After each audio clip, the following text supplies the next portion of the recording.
Morning రొటీన్లో ఏ పనులు మనకు సాటిస్ఫాక్షన్ని హ్యాపీనెస్ని ఇస్తాయో అంటే ఏంటంటే ఆహా వారేవా అనిపిస్తాయి చూడండి. అలాంటిది మీతో నేను షేర్ చేసుకోబోతున్నాను.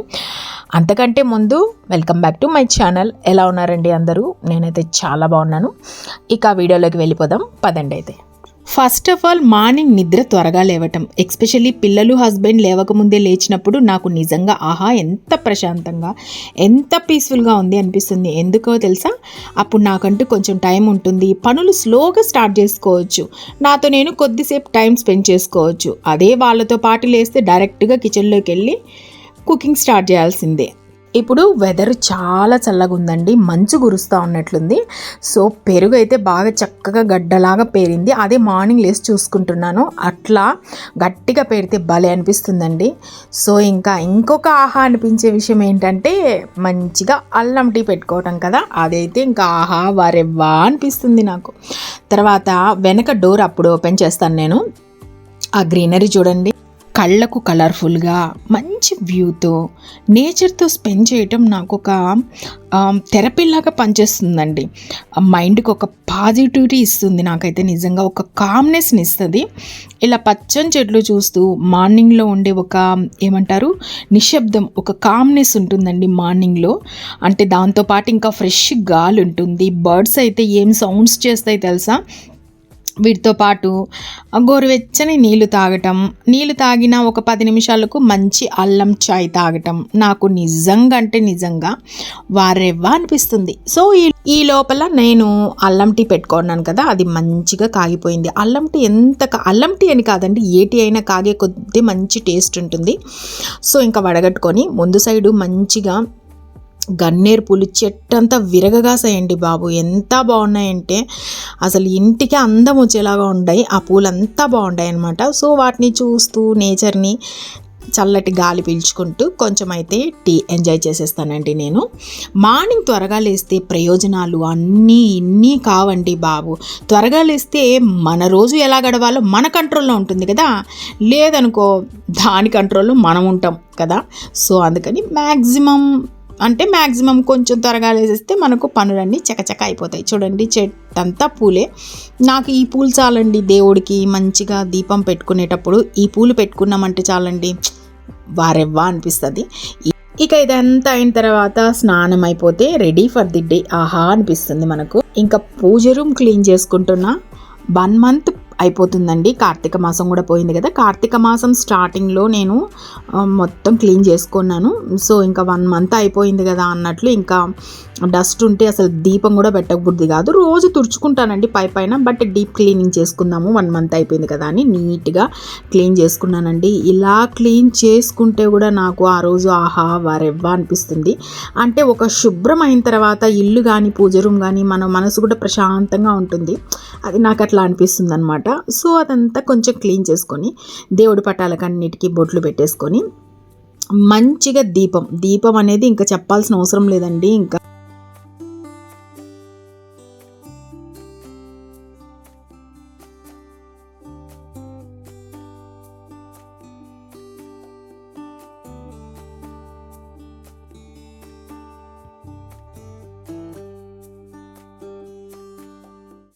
దీపం పెట్టి దండం పెట్టుకునే ప్రాసెస్ అంతా నాకు ఒక పాజిటివిటీ ఇస్తుందండి. కాబట్టి ఈ పని చేస్తే నాకు ఆహా వారెవ్వా అనిపిస్తుంది. నిజంగా మార్నింగ్ రొటీన్ చాలా బాగుంటుంది కదండి.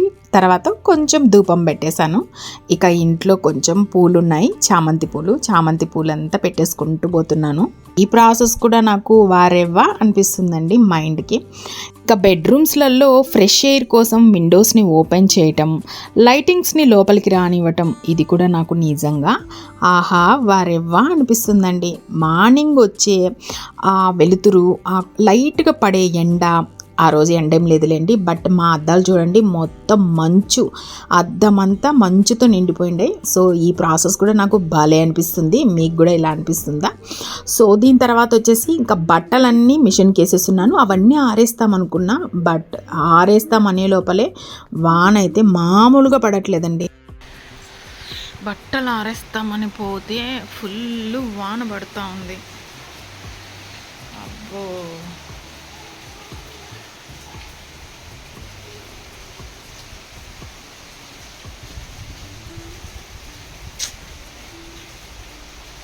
భలే వాన పడుతూ ఉంది.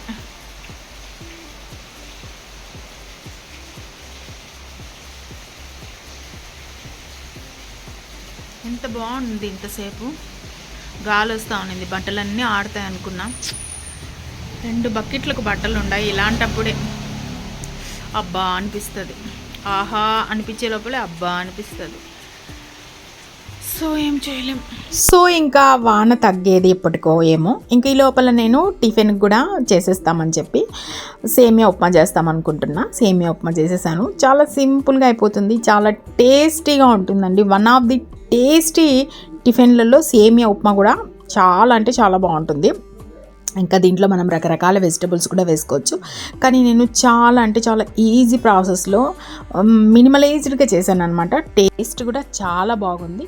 ఈ టిఫిన్ చేసిన తర్వాత మన ఇంట్లో వాళ్ళంతా తిని భలే ఉంది అన్నారనుకోండి, ఆ ఫీలింగ్ ఆహా వారివ్వా అనిపిస్తుంది.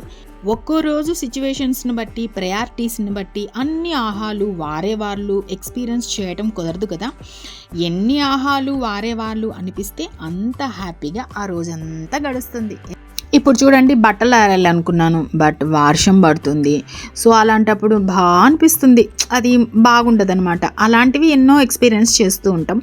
సో ఈ లోపల నాకు మంచిగా సేమియా ఉప్మా అయితే ఖతమైపోయింది. అది ఇంకా దీని తర్వాత మనం ఇంకా లంచ్కి అనేది ప్రిపేర్ చేసేయాలి. లంచ్కి అయితే నేను ఇంట్లో కూరగాయలన్నీ ఉండే, కానీ మనకు స్విగ్గీ గ్రాసరీ ఉంది కదా, సో అందులో ఏదన్నా పన్నీర్ అలా ఆర్డర్ పెడదామని అనుకున్నానండి. నేను ఈరోజే కాదండి, 1 year నుంచి నేనైతే గ్రాసరీ చూస్తూనే ఉన్నా. బట్ మాకెందుకో అది ఓపెన్ అవ్వట్లేదు. దానికి ఏమన్నా కూపన్స్ ఉంటాయా, మనీ కట్టాలి, ఇవన్నీ చూశాను. బట్ ఏం లేదండి. ఎందుకంటే నాకు కొంచెం ఆన్లైన్లో, ఆఫ్లైన్ కంటే ఆన్లైన్లో కొంచెం నాలెడ్జ్ పర్వాలేదు ఉంది. సో ఎన్ని విధాల ట్రై చేశాను, ఎంతమంది నెంబర్లను అంటే మా ఇంట్లో వాళ్ళ నెంబర్లన్నీ పెట్టి చూశాను. బట్ మాకెందుకో అది అవైలబుల్లో లేదు. సో అది నాకు అబ్బా బ్యాడ్గా అనిపించింది, అబ్బా అనిపించింది. సో ఇంకా ఉండే వాటితోనే చేసుకోవాలి కదండి. ఇంకా ఈ బెండకాయలు, అరటికాయలు, దొండకాయలు ఇవే. నాకెందుకో పన్నీరు ఆర్డర్ పెట్టుకుందాం అనిపించింది. బట్ ఆ రోజు ఇంకా ఏదన్నా ఆర్డర్ పెట్టుకోవాలంటే ఇంకా ఈవినింగ్ మనకు జెంట్స్ వచ్చినాకనే పెట్టుకోవాలి. సో మనకు అప్పటికి ఇంట్లో లేరు. సో దానికి మనకు గ్రాసరీ అనేది అవైలబుల్లో ఉంటే స్విగ్గీ గ్రాసరీ నేను హ్యాపీగా పెట్టుకుందాం అనుకున్నా. బట్ ఈరోజు కాదండి, 1 year నుంచి నాకు అవైలబుల్లో లేదు. అది నాకు అదొక్కటి మూడ్ ఆఫ్గా కొంచెం బాగాలేనట్లు అనిపిస్తుంది అనమాట. సో చెప్పాను కదా, అంతా ఆహాలు అరేవాలు ఉండవు, అబ్బాలు కూడా ఉంటాయి అనమాట. అందులో ఇది కూడా ఇంకొకటి. సో ఇంకా ఆ రోజు కొంచెం వర్షం పడుతూ ఉంది ఇట్లా అన్నట్లు నేను కొంచెం ఏంట్రా అంటే బెండకాయ కార పులుసు చేశాను. లిటరల్లీ అండి, మనకు ఎంత టేస్ట్ ఉంటుందంటే మంచిగా అదేమంటారు, మనకు చేపల పులుసు తిన్నంత ఫీలింగ్ ఉంటుందండి, అంత బాగుంటుంది. లాస్ట్లో నేను అంటే ఒక విజిల్ పెట్టేశాను కుక్కర్లో పెట్టి. లాస్ట్లో జీలకర్ర మెంతులు వేయించుకున్నాను. పొడి ఉండే కానీ ఫ్రెష్ వేస్తే భలే టేస్ట్ ఉంటుందండి. సో అది వేసి మంచిగా కొత్తిమీర వేసి కలుపుకున్నానండి. ఎంత టేస్ట్ ఉందంటే అంత టేస్ట్ ఉంది. ఇంకా దానికి ఇంకా మనకు సైడ్ ఉండాలి కదండి ఏదో ఒకటి. సో అరటికాయ ఫ్రై చేసేసాను. అరటికాయ ఫ్రై అయితే కొంతమంది ఉడకబెట్టి ఫ్రై చేస్తారు, కొంతమంది రౌండ్ షేప్లో కట్ చేసి ఫ్రై చేస్తారు. మనకు కొంచెం క్రిస్పీగా కొంచెం మెత్తగా 2 విధాలా కావాలి అన్నప్పుడు మనం ఆనియన్స్ అనేది వేయకుండా చేస్తే చాలా బాగుంటుందండి. ఆనియన్స్ వేస్తే అదొక టేస్ట్, ఆనియన్స్ లేకుండా వేస్తే ఇదొక టేస్ట్. మా ఇంట్లో ఇలా తింటారు బాగా. సో జస్ట్ ఇలా అన్ని పోపు దినుసులన్నీ వేసి వేయించుకొని జస్ట్ ఒక రవ్వ నీళ్ళు చిలకరించుకొని 1 minute అలా మూత పెట్టి మళ్ళీ మూత తీసి మొత్తం వేయించుకున్నాను. నిజంగా ఎలా వచ్చిందంటే క్రిస్పీగా చాలా టేస్టీగా, మధ్యలో మెత్తగా కూడా ఉందన్నమాట. సాఫ్ట్గా క్రిస్పీగా ఆ టేస్ట్ ఈ టేస్ట్ 2 కలిసినట్లు ఉండే. సో అందుకని ఇంకా అలా చేశాను అనమాట. మామూలుగా అయితే మనకు కొంచెం స్మూత్గా రావాలనుకోండి, మెత్తగా రావాలంటే దానికి వేరే ప్రాసెస్. సో ఇంకా ఇప్పుడు కొంచెం ధనియాల పొడి, కొంచెం కారపొడి, సాల్ట్ కొంచెం వేసేసుకొని కలిపేసుకోవటమే. సూపర్ అంటే సూపర్ టేస్ట్ ఉంటుంది. బెండకాయ కారపులుసుకి ఆ రోజు నిజంగా ఎమ్మి అనిపించింది. ఇంకా అసలు ఈ అరటికాయ మీద కూడా పోలేదనమాట. అయినా కూడా ఏదో ఒకటి పక్కన డిష్ ఉండాలి కదా అన్నట్లు. ఇదేంట్రా అంటే మధ్యాహ్నము లంచ్ అయితేనే ఏదో ఒకటి స్వీట్ ఐటెం తినేది బాగా అలవాటు అయిపోయింది. ఏం లేవన్నమాట ఇంకా ఇంట్లో, అన్నీ అయిపోయిండే. సో ఇంకా కొన్ని నూగులు ఉంటే సో ఆ నూగులు, తర్వాత చెనిక్కాయలు కొన్ని వేయించుకున్నాను. అవి వేసేసుకొని ఏ ఉంటే ఇంగ్రీడియంట్స్ వేసేసి చేసేస్తానండి. మనకు ఇది అది అని లేదండి, ఏ ఉన్నా చేసేయచ్చు కదా. సో ఇలా కొంచెం పాకం కాదండి, అది కొంచెం వాటరు, అది లాస్ట్ ఉండే బెల్లము. సో ఏమన్నా నలతలు ఏమన్నా ఉంటాయన్నట్టు నేను కొంచెం వాటర్ వేసి కరిగిపిచ్చేసాను, మనకు పాకం లేకుండా అనమాట. ఇది బెల్లం కరిగే వరకు ఉంటే సరిపోతుంది. ఇప్పుడు పచ్చి కొబ్బరి ఒక చిప్పు ఉండే, అది కూడా మంచిగా ఒక కడాయి పెట్టుకున్నాను. ఇప్పుడు ఏంట్రా అంటే మనము మొత్తము బెల్లం అంతా లిక్విడ్ టైప్లో ఉంటుంది కదా, దాన్ని వడగట్టుకున్నాను. ఏదన్నా ఉంటే డస్ట్ అలా వచ్చేస్తుంది కదా అని, బట్ ఏమీ లేదు. తర్వాత ఇప్పుడు నేను వేయించుకున్న నూగులు, శనక్కాయ పప్పులు ఈ 2 కప్పు తీసుకున్నాను.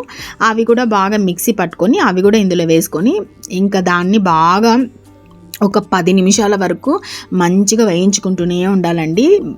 ఓపెన్లో అంటే మూత పెట్టకుండానే మగ్గించుకోవాలి. ఎలాగంటే మనకు మంచిగా అది వేగిపోయి అతుక్కోకుండా, కడాయికి అతుక్కోకుండా ఇలా వచ్చేయాలి. ఆయిల్ కూడా తెలియాలి మనకు, అంతవరకు వేయించుకోవాలి. అప్పుడు పచ్చివాసన పోయిందని అర్థం కొబ్బరిలో కూడా. తర్వాత కొంచెం ఉండ చేసుకొని చూస్తే మనకు ఉండలాగా వచ్చేస్తుంది. లాస్ట్లో ఒక స్పూన్ గీ వేసుకున్నాను. అంతా గీ వేసుకొని చేతికి కొంచెం గీ అద్దుకొనేసి చక్కగా ఉండలు పట్టుకోవటమేనండి.